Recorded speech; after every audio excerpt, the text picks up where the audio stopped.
भाई शाहिद पीछे होना, शाहिद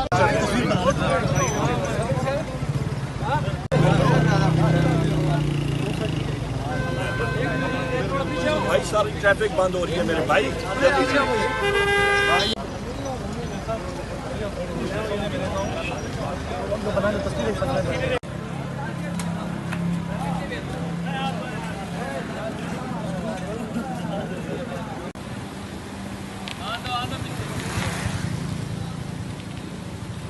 मेरे कौमी असेंबली के मेंबर हैं ख्वाजा शिराज साहब, उन्होंने एफिडेविट अपना साइन किया हुआ है, उनका पेट्रोल पंप बंद किया गया है।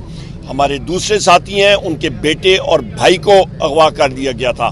मेरे एमएनए हैं, मेरे साथी हैं साहिबजादा अमीर सुल्तान साहब, मेरी अभी थोड़ी देर पहले सेक्रेटरी कौमी असेंबली से बात हुई थी और उससे पहले मेरी रात को भी हुई थी और मैंने उनको कहा था उनको हर सूरत में बाजियाब कराया जाए।